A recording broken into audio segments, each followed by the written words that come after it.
Oke,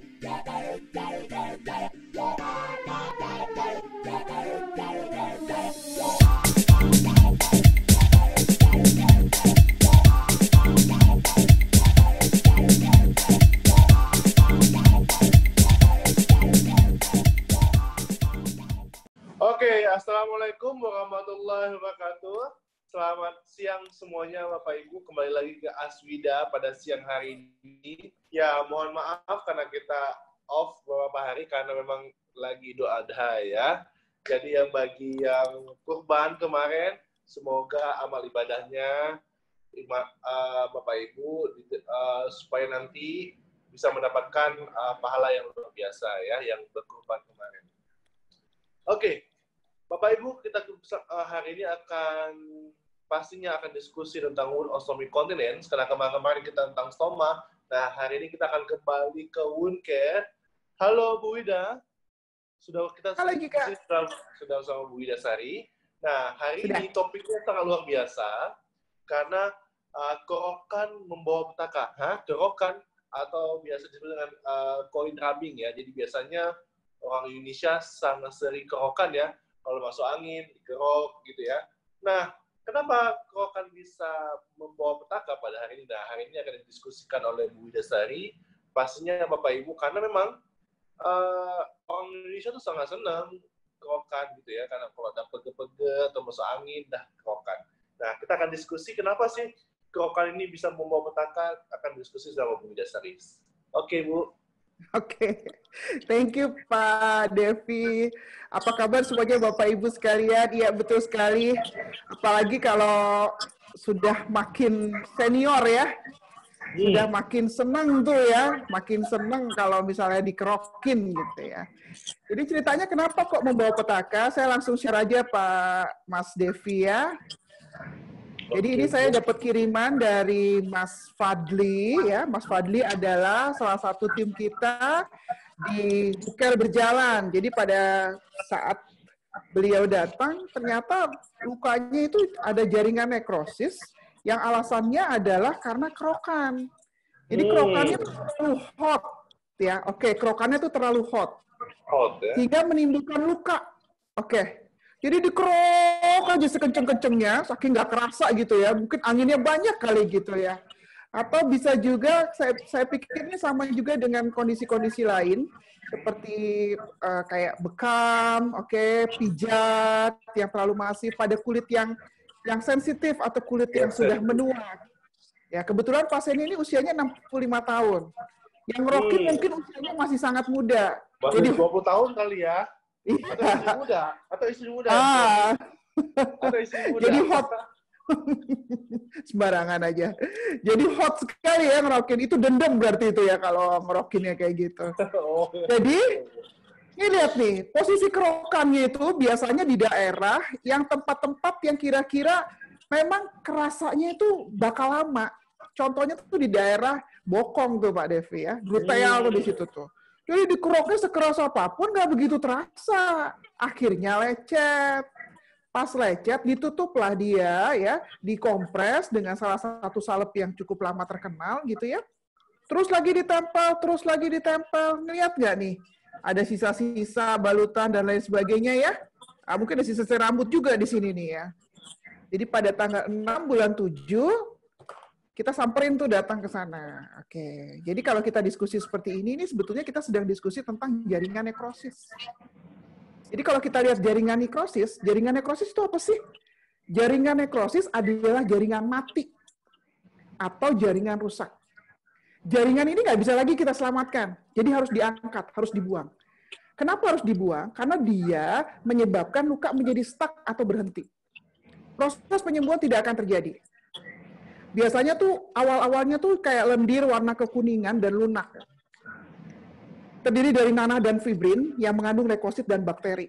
Lama-lama karena tidak ditutup balutan yang betul, kering dia. Kering itu seperti lem Ibon.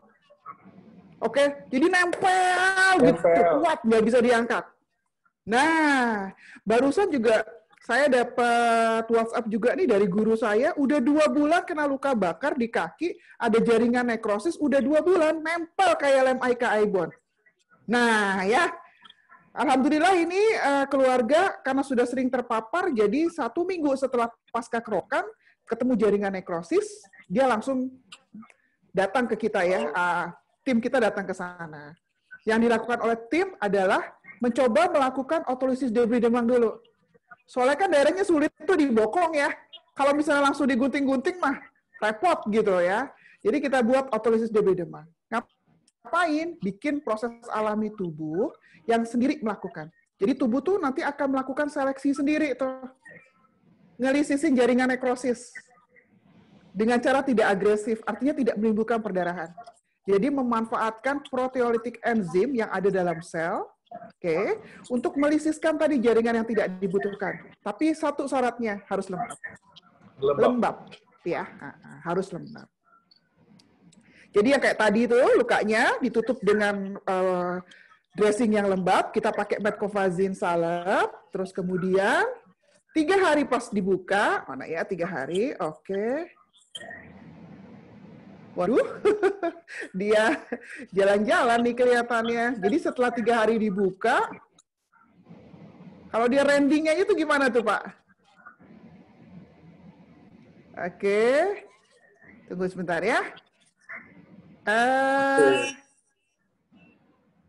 Saya stop screen-nya dulu sebentar. Jadi pas 3 hari dibuka, harapan terbesarnya adalah lukanya tuh aman-aman aja.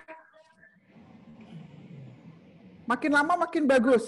Oke, Bapak itunya. Jadi kayak tadi, aku pengen ngasih tahu, luka yang jaringan nekrosis tadi, dia berubah warnanya, jadi warnanya merah gitu ya, dalam waktu 3 hari aja. Jadi dia tuh lembek. Kalau otolisis debris demam itu, kalau kita betul-betul memanfaatkan kondisi lembabnya, itu dia bisa berubah jadi lembek gitu. Nah, kalau udah lembek kayak gitu, itu sangat luar biasa sekali, Pak. Dan yang jelas yang tadinya pasiennya kesulitan sekali, jadi lebih nyaman dia akhirnya. Oke, jadi perubahannya sangat luar biasa ya, Bu ya. Ya, jadi saya akan share sedikit di sini ya, Bu ya. Ya, saya akan pakai video handphone saya. Nah, ini ya Bapak Ibu ya, kelihatan nggak? Ya, itu 3 hari loh. Kalau udah lembek, gampang kita buka tuh, Mas. Ya, gampang kita buka. Next, boleh tuh. Ya, pertemuan kedua bisa dilihat tanggal 9 bulan 7. Itu, nah, ini berikutnya, pertemuan ketiga, makin merapat. Yang jelas kulit di sekitarnya tuh makin enak. Dan bokongnya juga dia nggak usah terlalu kesakitan lagi, gitu. Nah, kemarin pertemuan keempat, epitelisasinya sudah mulai merapat. Mana pertemuan keempat, epitelisasi sudah merapat. Jadi, nah, oke. Pertemuan ke-7, oke ya. Pada tanggal 28 bulan 7, epitelisasi lihat di situ di pinggir-pinggir ya, tepi-tepi pinggir itu makin lama makin kuat. Tanggal 6 bulan 7 pasien datang, tanggal 28 bulan 7 sudah seperti ini. Jadi kita nggak terlalu berlama-lama dengan dasar luka yang warna merah. Diingat-ingat kalau kita punya jaringan nekrosis, itu jaringan mati, jangan diawet-awet. Buang ya, dihilangkan supaya ketemu jaringan warna merah. Kalau sudah ketemu jaringan warna merah, itu baru proses penyembuhan lukanya berjalan. Kadang-kadang kita tuh nggak buang-buang jaringan nekrosisnya karena kita bingung gimana cara buangnya, soalnya dia nempel kayak eye bond. Nempel kuat gitu ya. Nah, caranya dengan otolisis. Pakai dressing yang betul. Salah satunya pakai metcovazine salep, tutup dia yang betul, lembek, ambil. Lembek, ambil, lihat. Proses penyembuhan lukanya berjalan. Mungkin itu, Mas Devi, diskusi kita hari ini tentang jaringan nekrosis. Hati-hati jaringan nekrosis. Tanggal 6 bulan 7, tanggal 28 bulan 7, ya. Sudah membaik. Luar biasa diskusi hari ini ya tentang nekrosis. Jadi Bapak Ibu, kalau lihat jaringan kuning dan hitam, pastinya itu jaringan nekrosis. Jadi Bapak Ibu, tindakan yang pertama, karena kita konsep manajemen perawatannya kita ngambil TIME, jadi T-nya tissue management, Bapak Ibu langsung bisa membuang jaringan mati dengan autolisis yang paling gampang ya. Jadi intinya di sini untuk membuang jaringan mati yang paling gampang lah Bapak Ibu bisa autolisis. Oke. Saya dengar juga nanti mau ada acara ya Mas Devi ya. Acara online-nya juga kan kita akan bicara tentang timers ya. Oke. Iya. Pastinya kalau yang nanti kita akan update Bapak Ibu tentang timers ya. Jadi hari Kamis ya, tanggal 6 Agustus kita akan ada tema tentang bagaimana sih autolisis ini yang paling update-nya. Nah, nanti kita lihat di webinar kita di hari Kamis nanti di jam 2 siang ya. Jam 2 siangnya Jakarta ya, bukan jam 2 siang Indonesia Timur atau Indonesia Tengah ya. Jadi Iya. Jam 2 siang WIB ya. Oke, thank you Pak Ibu semua. Thank you Bu Ida. Sampai ketemu di Aswida. Sama-sama. Bye-bye. Oke, bye-bye. Assalamualaikum. Dance like there's no tomorrow.